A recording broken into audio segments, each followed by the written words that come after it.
This is Abe Friedtanzer from Awards Buzz. Very excited to be speaking with Ron Perlman about Day of the Fight. How are you, Ron? I'm good. How are you? Good. Can you tell me how this project came to you?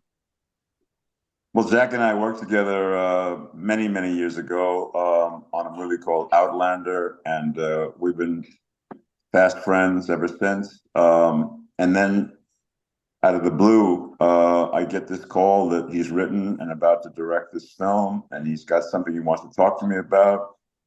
I read it, and I get a very kind of proprietary connection with this character.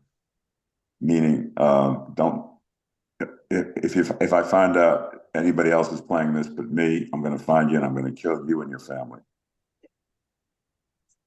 What did you like most about the character? Well, I liked the heart of the guy. I liked his devotion to Irish Mike and the history that they've had together. And he's so reflective of the complicated kind of journey that Irish Mike has taken. So he's very important in terms of understanding the stakes of this final shot at redemption or this new shot at redemption.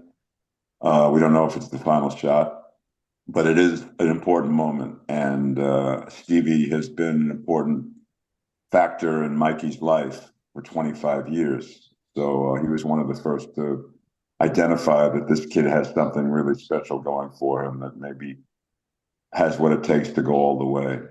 And that makes for a depth in a relationship that is multi-layered and multi-dimensional.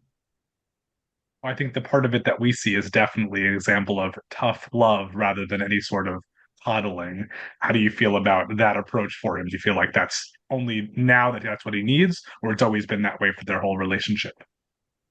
Well, there's this scene in the movie where he says to him, "Why do you keep fucking up? Like, is it something? Is it deliberate, or you know?" And when Mikey says, "I don't know," it's this moment of levity, but you realize there's a lot behind that, and that he's a guy who you constantly need to keep an eye on because, like many very, very talented people, that there's a self-destructive element to them.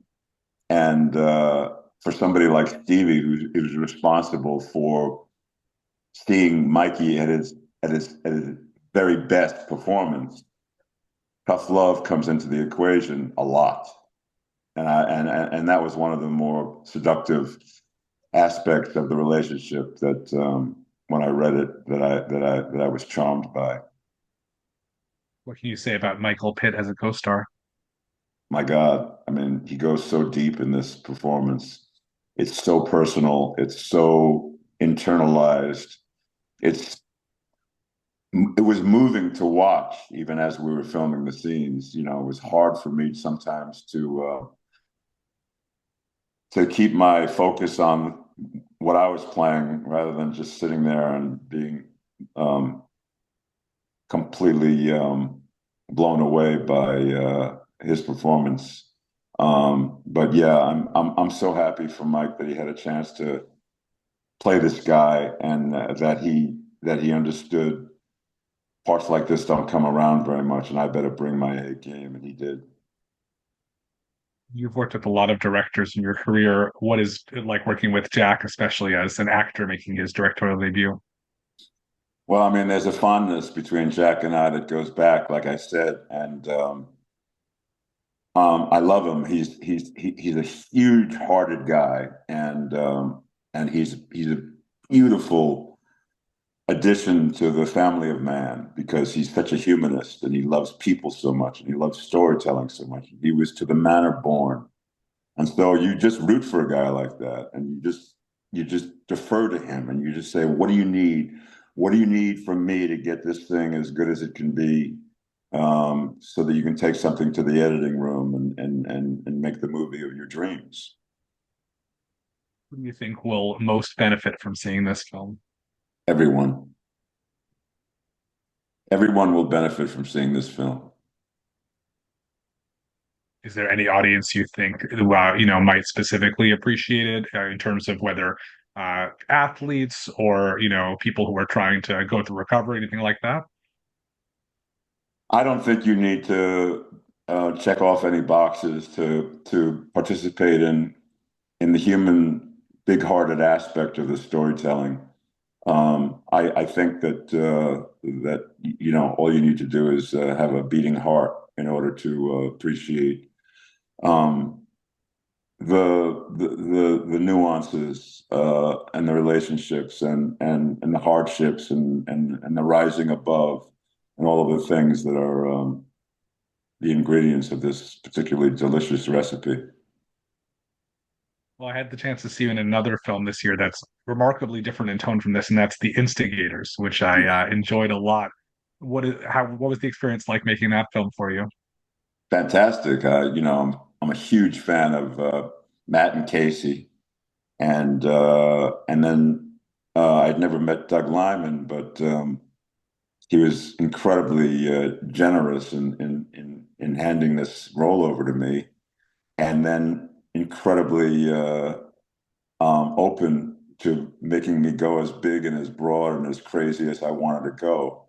So I had a really good time chewing up all of the scenery. I was encouraged to do so.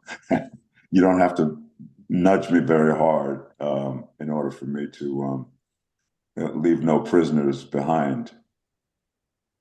Well, I think the role that I first saw you in that I associate most closely with you is Sons of Anarchy. How do you think that show holds up, a number of years after its end now? People still stop me on the street and say they just watched it for the first time or they've now watched it for the fourth time. And it means a lot to people, and that's all I can go by. I'm the worst judge of my own work. So my mantra is what I think of me is none of my business. But I can only tell you the enthusiasm I see in people's faces when they start talking about Sons of Anarchy, and that means the world. Whenever anyone asks me for a recommendation of a great show they haven't heard of, there's one go-to I always like to use, and that's The Capture, which I feel like might have been big overseas, but I just don't hear enough people talking about it here in the US. What memories do you have of making that show? I'm hearing that there might be a third season, That is which is excellent great. news. Great. Yeah, I love that show. I love the writing. I love uh, Ben Shannon, the writer director. Incredible talent, really brilliant, and I love the character that I played. And so I'm thrilled to maybe say that I get another bite at the apple. I'm glad I said it in the past tense and now may have some new information. That's really Yeah, great. I hope I didn't break any news here. If I did, my apologies if I got over my skis, but it's too late now, isn't it? That's all right. Now we have to do it. Well, it's even if you're not a fan of judging your own work, I am curious since this is awards buzz. Have you seen any performances or films recently that are really sticking with you as particularly awards worthy? I do all my catching up on the year's movies this time of the year when everything slows down and there's the holidays. So I go to all the screenings and I catch up on. So I really haven't seen much this year because I've been kind of busy doing other things. But ask me that question in about a month and a half, and I'll tell you who my competition is. I wish you happy watching. So nice to meet you, Ron. Thanks so much. Great meeting you. Thank you.